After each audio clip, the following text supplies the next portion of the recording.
ಆತ್ಮೀಯ H16 news ಅರ್ಥಾತ್ ಸಿದ್ದರಾಮಯ್ಯಗೆ ಸ್ವಾಗತ. ನಾನು ನಿಮ್ಮವ MI ಅಥವಾ ಮಲ್ಲಪ್ಪ ಜೋತಾವರ್. ಆತ್ಮೀಯರೇ, ಈ ರಾಜಕೀಯ ವಿಶೇಷವಾಗಿ ಇವತ್ತು ಒಂದು ಟರ್ನಿಂಗ್ ಪಾಯಿಂಟ್ ಬಂದು ನಿಲ್ತಾ ಇದೆಯಾ ಅನ್ನುವಂಥದ್ದು. ಸಿದ್ದರಾಮಯ್ಯನವರು ಸಾಧ್ಯದಷ್ಟು ಮೌನ ವಹಿಸುವಂಥದ್ದು, ಅವ್ರ ಬೆಂಬಲಿಗರಂಥ KN ರಾಜಣ್ಣ ಅವರು ಇವರು ಹಿಂಜರಿತಾ ಇದ್ದಾರೆ ಅನ್ನುವಂಥ ಅವ್ರ ಬಗ್ಗೆ ಒಂದಿಷ್ಟು ಕಾಮೆಂಟ್ ಮಾಡುವಂಥದ್ದು. ಅದೇ ಕಾಲಕ್ಕೆ ಸತೀಶ್ ಜಾರಕಿಹೊಳಿ ಅವರು ನಮ್ಮ DKಶಿ ಅವ್ರ ಜೊತೆಗೆ ಮಾತಾಡುವಂಥದ್ದು, ಮುಸ್ಲಿಂ ಸಮುದಾಯದಲ್ಲೇ ನಮ್ಮ ಬಗ್ಗೆ ಕಾಂಗ್ರೆಸ್ ಬಗ್ಗೆ ಕೆಟ್ಟ ಮಾಡಿ ಬರಬಾರ್ದು ಅನ್ನೋದು ವಾಪಸ್ ತೊಗೊಳ್ಬೇಕು ರಾಜೀನಾಮೆ ಅನ್ನುವಂಥ ಮಾತುಗಳಾಗಿರ್ಬೋದು. ಏನೇನೋ ಒಟ್ಟಿನಲ್ಲಿ ಏನು ನಡೀತಾ ಇದೆ ಗೊಂದಲ. ಇಲ್ಲೇ ಒಂದು ಕಡೆಗೆ ಎಲ್ಲರೂ ಈಗ ಮೇ 4ರ ರಿಸಲ್ಟನ್ನು ಎದುರು ನೋಡ್ತಾ ಇದ್ದಾರೆ. ಯಾಕಂದರೆ ಅವತ್ತಿನ ಘಟನೆ ನಂತರ ಮುಂದಿನದಿಲ್ಲ, ಇದು ಆತುರವಾಗಿ ತೆಗೆದುಕೊಂಡೋದ ನಿರ್ಧಾರ, ಇದನ್ನು ಹಿಂದೆ ತಗೊಳ್ಬೇಕು ಅನ್ನುವಂಥ ಒತ್ತಡದ ಈ ಒಂದು ಸಿದ್ದರಾಮಯ್ಯವರು ಬಣದವರಿಂದ ಇವತ್ತು ಅಲ್ಲಿ ಗಳಿತಾರೆ ಇಬ್ಬರು. ಆಮದ್ ಬೇರೆ DCM ಆಗಿರ್ಬೋದು, CM ಆಗಿರ್ಬೋದು, ಇಲ್ಲ ನಮ್ಮಲ್ಲಿ ಯಾವ ಬಣ ಇಲ್ಲ ಅಂತ ಹೇಳ್ಬೋದು. ಬಟ್ CM ಕುರ್ಚಿಗಾಗಿ ಕದನ ಹಾಕಿದ್ದೀನಿ ಸುಳ್ಳಲ್ಲ. ಮತ್ತು ಆಲ್ರೆಡಿ ಬೇರೆ ಬೇರೆ ಕಡೆ ಸತೀಶ್ ಅವ್ರನ್ನ 28ರ CM ಕುರ್ಚಿಗೆ ನಾನು ಟವಲ್ ಹಾಕಿದ್ದೀನಿ ಅನ್ನುವಂಥ ಮಾತುಗಳು ಮಾತಾಡಿದ್ದೀನಿ ಸುಳ್ಳಲ್ಲ. ಇವೆಲ್ಲ ಹೇಳಿದಾಗ ಪಾರ್ಟಿಯಲ್ಲಿ ಭಿನ್ನಾಭಿಪ್ರಾಯ ಇದ್ದಾವೆ. ಭಿನ್ನ ಮತ ಅನ್ನೋದು ಭಿನ್ನಾಭಿಪ್ರಾಯ ಇದ್ದಾವೆ. ಪಾರ್ಟಿನ ಉಳಿಸ್ಕೊಂಡು ಹೋಗೋದು, ಬೆಳೆಸ್ಕೊಂಡು ಹೋಗುವಂಥ ಜವಾಬ್ದಾರಿ ಅವ್ರ ಮೇಲೆ ಇದ್ದಾವೆ. ಆದರೆ ಈಗ ಏನು ಹೇಳ್ತಾ ಇದ್ದಪ್ಪ ಅಂದರೆ ಮೇ 4ರ ರಿಸಲ್ಟ್ ಸಪೋಸ್ ಏನಾದರೂ ಎರಡೂ ಕಾಂಗ್ರೆಸ್ಗಳು ಫೇಲ್ ಆದರೆ DKಶಿ ಅವ್ರಿಗೆ ಒಂದು ಅಪಾಸಿಟಿವ್ ಹೇಳ್ಬೋದಾ ಅನ್ನುವಂಥದ್ದು. ಯಾಕಂದ್ರೆ CM ಪಟ್ಟಕ್ಕಾಗಿ ಅವ್ರು ಸಾಕಷ್ಟು ಇದೇವ್ರು ಪ್ರಯತ್ನ ಮಾಡ್ತಾ ಬಂದಿದ್ದಾರೆ, ವಿರೋಧ ಮಾಡಿದ್ದಾರೆ, ಅವ್ರ ಸಪೋರ್ಟರ್ಸ್ ಅವ್ರ ಬೆಂಬಲ ಸೂಚಿಸಿದ್ದಾರೆ, ದೆಹಲಿಗೆ ಸಾಕಷ್ಟು ಸಲ ಅಡ್ಡಾಡಿದ್ದಾರೆ. ನೋಡಿದ್ದೀವಿ ನಾವು ಕಳೆದ 3-4 ತಿಂಗಳಿಂದ ಬರೀ ಅದೇ ಚರ್ಚೆನ. ಈಗೇನಾಗಿಬಿಟ್ಟದಪ್ಪ ಅಂತಂದ್ರೆ ಈ ಸಂದರ್ಭದಲ್ಲೂ ಸಿದ್ದರಾಮಯ್ಯ ಅಲ್ಲೆಲ್ಲ ಹೇಳ್ಕೊಂಡಿದ್ದಾರೆ, ಇಲ್ಲ ನಾನು ಮುಂದಿನ 2 ಬಜೆಟ್ ನಾನು ಮಂಡಿಸ್ತೀನಿ ಅನ್ನುವಂಥ ಮಾತು ಮಾತಾಡಿದ್ದಾರೆ. ಅದೆಲ್ಲ ಸಾಧ್ಯವಾ ಈಗ ಅನ್ನುವಂಥ ಮಾತು, ಅವೆಲ್ಲ ನಡೀತಾವ ಈಗ ಅನ್ನುವಂಥ ಮಾತು. ಯಾಕಂತಂದ್ರೆ ಮೇ 4ಕ್ಕೆ ರಿಸಲ್ಟ್ ಏನಾದರೂ ಈಗ ನಾವು ಹಲವು ಸಲ ಇದನ್ನು ಚರ್ಚೆ ಮಾಡಿದ್ದೀವಿ. ಸ್ವತಂತ್ರವಾದ ಮೀಡಿಯಾಗೆ ಬೇಕಾಗಿರುವುದು ಸ್ವತಂತ್ರ ಧ್ವನಿ. ಆ ಸ್ವತಂತ್ರ ಧ್ವನಿ ಉಳಿಸಲು ನೀವು ಮಾಡಬೇಕಾದದ್ದು ಇಷ್ಟೇ. ಅದೇನಪ್ಪಾ ಅಂತಂತಂದ್ರೆ ನಿಮ್ಮ ಕೈಲಾದಷ್ಟು ಸಹಾಯ ಈ ಚಾನಲ್ಗೆ ಮಾಡಿ ಹಾಗೂ ನಿಮ್ಮ ಧ್ವನಿಯನ್ನು ಕಾಪಾಡಿಕೊಳ್ಳಿ. ಅದಕ್ಕೆ ಈ ಎಲ್ಲ ದೃಷ್ಟಿಕೊಂಡು ಈಗ ನಡೀತಿರುವಂಥ ಒಂದೊಂದು ಘಟನೆಗಳನ್ನು ಮುಂಬರುವ ದಿನಗಳಲ್ಲೇ ಎಲ್ಲರೂ ತಮ್ಮ ರಾಜಕೀಯದ ಲಾಭವನ್ನು ಪಡ್ಕೊಳ್ಳೋ ಪ್ರಯತ್ನ ಮಾಡ್ತಾ ಇದ್ದಾರೆ ಅನ್ನೋದು ಸ್ಪಷ್ಟ ಆಗ್ತಾ ನಡೀತಾ ಇದೆ. ಈ ಹಿನ್ನೆಲೆಯಲ್ಲಿ ವಿಶೇಷವಾಗಿ ನಾವು ಇವತ್ತು ವಿಚಾರ ಮಾಡುವಂಥದ್ದು ಏನಪ್ಪ ಅಂದ್ರೆ ಸಿದ್ದರಾಮಯ್ಯನವರ ಮೋಸ್ಟ್ಲಿ ಅವಧಿ ಮುಗಿತಾ ಇಲ್ಲಿಗೆ ಅನ್ನುವಂಥದ್ದು. ಯಾಕಂತಂದ್ರೆ ಹೇಳಿಲ್ಲ ನಿಮ್ಗೆ ಆರಂಭದಲ್ಲ, ಒಂದು ವೇಳೆ ಈ ಏನಪ್ಪ ಅಂತಂದ್ರೆ ಬಾಗಲಕೋಟೆ ಜೊತೆಗೆ ದಾವಣಗೆರೆ 2 ಕ್ಷೇತ್ರಗಳಲ್ಲಿ ಫೇಲ್ಯೂರ್ ಆದ್ರೆ ಮೋಸ್ಟ್ಲಿ ನಮ್ಮ ಸಿದ್ದರಾಮಯ್ಯರ CM ಸೀಟ್ ಅಲ್ಲಾಡಬಹುದು ಅಂತೇಳಿ. ಅದರಾದಷ್ಟು ಸುಲಭಲ್ಲ ಅಂದ್ಕೊಂಡಷ್ಟು ಸಾಕಷ್ಟು ಇವರು ಪ್ರಯತ್ನ ಮಾಡಿದ್ದಾರೆ. ಒಂದು ಮೇಲಾಗೆ ಬಾಗಲಕೋಟೆಯಲ್ಲಿ ಏನಾದರೂ ಫೇಲ್ಯೂರ್ ಆಯ್ತಪ್ಪ ಅಂದ್ರೆ ಈಗಾಗಲೇ ಅಲ್ಲಿ ಹಿಂದುಳಿದ ಜನ, ಹಳ್ಳಿಗಾಡಲ್ಲಿ ಕುರುಬರಾಗಿರ್ಬೋದು, ಮತ್ತು ಇನ್ನುಳಿದ ಸಮುದಾಯದವರು ಆಗಿರ್ಬೋದು, ಅನೇಕ ಜನ ಅಲ್ಲಿದ್ದಾರೆ. ಅವರು ವಿಶ್ವಾಸನ ಗಳಿಸುವಲ್ಲೇನೂ ಸಾಕಷ್ಟು ಸತೀಶ್ ಅವರು ಹೋಗಿ ಕಾಂಗ್ರೆಸ್ ಪರವಾಗಿ ನಿಂತು ಕೆಲಸ ಮಾಡಿ ಅದನ್ನೆಲ್ಲ ಆರೋಪಗಳಿದ್ದಾವೆ. ಆ ಮಾತು ಬೇರೆ, BJPಗೆ ಆರೋಪ ಮಾಡ್ತಾರೆ ವಿರೋಧಿಗಳು ಅಂದ ತಕ್ಷಣ ಆ ಮಾತು ಬೇರೆ. ಬಟ್ ಅಲ್ಲೇ ನಿಧಾನಕ್ಕೆ ಇನ್ನೊಂದು ಏನು ನಡೀತಾ ಇದೆಯಪ್ಪ ಅಂದರೆ ಸಿದ್ದರಾಮಯ್ಯ ನಂತರ ಯಾರು ಅನ್ನೋದಕ್ಕೆ ಈಗಾಗಲೇ ಅವ್ರ ಮಗ ಯತೀಂದ್ರ ಹೇಳಿದ್ದಾಗಿರ್ಬೋದು. ಜೊತೆಗೆ ಅವ್ರು ಹೇಳೋದಕ್ಕಿಂತಲೂ ಮುಖ್ಯವಾಗಿ ಇವರು ನಮ್ಮ ಸತೀಶ್ ಅವರು ಇಡೀ ಕರ್ನಾಟಕ ತುಂಬ ಹಿಂದುಳಿದ, ದಲಿತ ಮತ್ತು ಆದಿವಾಸಿ ಜನರ ಸಂಪರ್ಕದಲ್ಲಿದ್ದಾರೆ ಅನ್ನುವಂಥದ್ದು ಮಾತು ಕೇಳಿ ಬರ್ತಾ ಇದ್ದಾವೆ.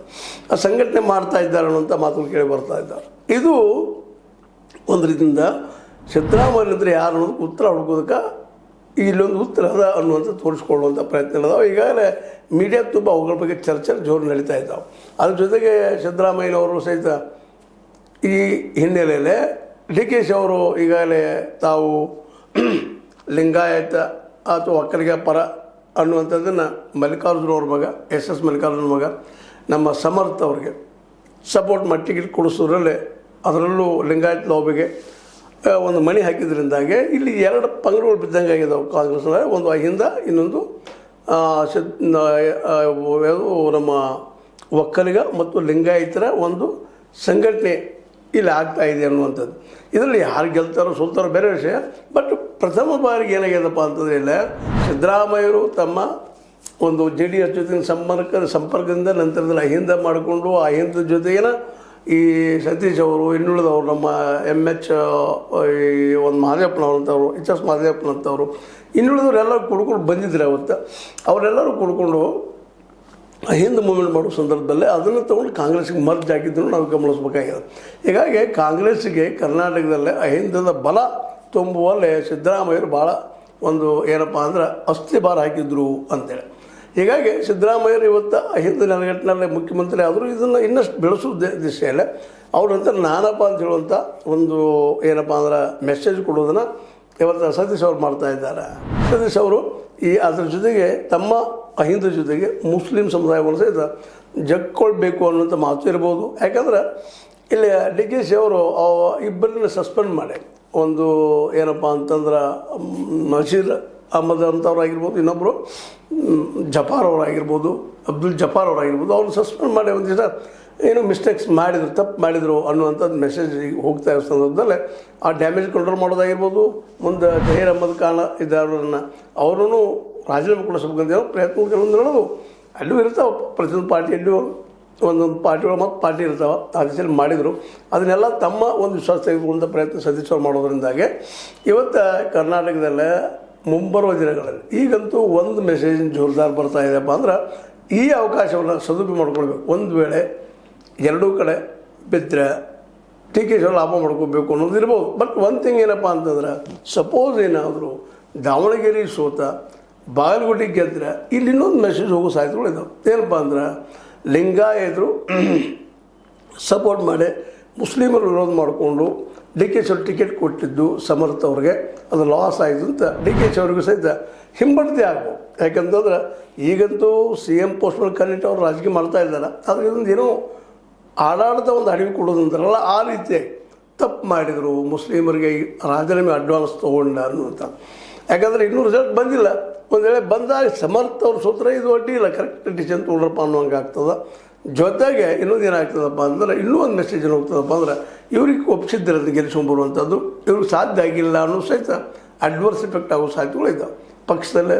ಮತ್ತು ಇವರು ವಿರೋಧಿಗಳು ಪರ ಇದ್ದಾರೆ, ಅವ್ರು ಯಾವುದೋ ಪಕ್ಷದಲ್ಲಿ ಆದರೂ ಈ ದಿಶೆಯಲ್ಲಿ ಇವತ್ತು ಸಿದ್ದರಾಮಯ್ಯರು ತ್ರಿಶಂಕುಸತೆಯಲ್ಲ, DKಶಿ ಅವರು ತ್ರಿಶಂಕುಸತೆಯಲ್ಲ, ಸ್ವತಃ ಸತೀಶ್ ಅವರು ತ್ರಿಶಂಕುಸತೆಯಲ್ಲ. ಯಾಕಂದ್ರೆ ಬಾಗಲಕೋಟೆಯಲ್ಲಿ ಗೆಲ್ಲೇಬೇಕಂತ ಅಲ್ಲಿ ಯತ್ನಾಳ್ ಬಂದ ಮೇಲೆ ಯತ್ನಾಳ್ ಮತ್ತು ಜೊತೆಗೆ ರಮೇಶ್ ಕತ್ತಿ ಅಲ್ಲಿಯ ನಮ್ಮ ವೀರಣ್ಣ ಚಂದ್ರಮಠರು ಒಂದು ಏನು ಕಾಂಬಿನೇಷನ್ ಇತ್ತು, ಏನಾದರೂ BJP ಗೆದ್ದರೆ ಆ ಶ್ರೇಯ ಅವ್ರಿಗೆ ಹೋಗುವಂಥ ಎಲ್ಲ ಸಾಧ್ಯತೆಗಳು ಇದ್ದಾವೆ. ಇವು ಒಂದು ರೀತಿ ಏನಾಗ್ಯದಪ್ಪ ಅಂತಂದರೆ, ಇವತ್ತು ಕಾಂಗ್ರೆಸ್ನಲ್ಲೇ ಎಲ್ಲ ಗೊಂದಲ ಆಗಿಬಿಟ್ಟದು. ಇದಕ್ಕೆಲ್ಲ ಉತ್ತರ ಕೊಡೋದ್ರೊಳಗೆ ಸಿದ್ದರಾಮಯ್ಯರು ಇಲ್ಲ, ಮುಂದೆ ಅದೇ ಕಾಲಕ್ಕೆ DK ಶಿವಕುಮಾರ್ ಅವರು ಇಲ್ಲ, ಸತೀಶ್ ಅವರು ಇಲ್ಲ. ಈ ರಿಸಲ್ಟ್ ಬರೋವರೆಗೆ ಎಲ್ಲರೂ ವೇಟ್ ಮಾಡುವಂಥದ್ದು. ಬಟ್ ಇವು ಡೆವಲಪ್ಮೆಂಟ್ ಮಾತ್ರ ಆಗ್ತಾಯಿದ್ದಾವೆ. ಹೀಗಾಗಿ ಈ ರಿಸಲ್ಟ್, ಈ 5 ರಾಜ್ಯಗಳ ರಿಸಲ್ಟ ಜೊತೆಗೆ ಇವೆರಡದ್ದು ರಿಸಲ್ಟ್ ಯಾವ ರೀತಿ ಬರ್ತದೆ, ಆ ರೀತಿಯಾಗಿ ಮೇ 4ರ ನಂತರ ರಾಜ್ಯ ರಾಜಕೀಯ ಏನು ಬೇಕಾದ ಅವಕಾಶ ಪಡ್ಕೋಬೋದಾಗ್ಯದ, ಯಾವ ಕಡೆ ಬೇಕಾದ್ರೂ ಹೊರಡ್ಬೋದಾಗ್ಯದ. ಅದರಲ್ಲೂ ಮುಖ್ಯವಾಗಿ DKಶಿ ಅವ್ರಿಗೆ ಈ ಸದ್ಯದ ಪರಿಸ್ಥಿತಿಯಲ್ಲಿ CM ಆಗುವುದಿತ್ತಪ್ಪ ಅಂತಂದರೆ 2 ಕ್ಷೇತ್ರಗಳಲ್ಲಿ ಕಾಂಗ್ರೆಸ್ ಸೋತಪ್ಪ ಅಂದ್ರೆ ಅವ್ರಿಗೆ ಅವಕಾಶ ಹೆಚ್ಚಿದ್ದಾವೆ. ಇಲ್ಲಪ್ಪ ಅಂತಂದ್ರೆ ಇದು ಆ್ಯಸ್ ಇಟ್ ಈಸ್ ಹೆಂಗೈತೆ ಹಿಂಗೆ ಹೋಗುವಂಥದ್ದು. ಮುಂದೆ ಒಂದೇ ಗೆದ್ದರೂ ಸಹಿತ ಕಾಂಗ್ರೆಸ್ ವಿಶೇಷವಾಗಿ DK ನಮ್ಮ ಇವರನ್ನ ಸಿದ್ದರಾಮಯ್ಯನ CM ಸ್ಥಾನದಿಂದ ಇಳಿಸೋದು ಭಾಳ ಕಷ್ಟ. ಯಾಕಂತಂದ್ರೆ CM ಸ್ಥಾನದಿಂದ ಇಳಿಸುವಾಗ ಎರಡೂ ಕಡೆ ಕಾಂಗ್ರೆಸ್ ಸೋತ್ರ ಒಂದಿಷ್ಟು ಅವಕಾಶಗಳಿದಾವೆ ಅಂತ ಅನಿಸ್ತಾ ಇದೆ. ಆದರೂ ನಮ್ಮ DKಶಿ ಪರ ಇದ್ದಂಥ ಲಾಬಿ ಅವ್ರು ಆಗ್ತಾರ CM ಆಗ್ತಾರೆ ಅನ್ನೋದು ಮಾತಾಡ್ತದೆ. ನೋಡಿ ಏನಾಗ್ತದೆ, ಮೇ 4 ಬರಲಿ ಅಂತ ಹೇಳ್ತಾ ಇದು ಇವತ್ತಿನ ಡೆವಲಪ್ಮೆಂಟ್ ನಿಮಗೆ ಏನು ಅನಿಸ್ಬೋದು. ಇದು ಲೈಕ್ ಮಾಡಿ, ಶೇರ್ ಮಾಡಿ, ಕಾಮೆಂಟ್ ಮಾಡಿ, ಜೊತೆಗೆ ಸಬ್ಸ್ಕ್ರೈಬ್ ನಿಲ್ಲಿಸ್ಕೊಂಡು S16 ನ್ಯೂಸ್ ಅರ್ಥ ಹೆಚ್ಚಿದ ಸತ್ಯ ಕೈಗಳೇ ವಂದನೆ.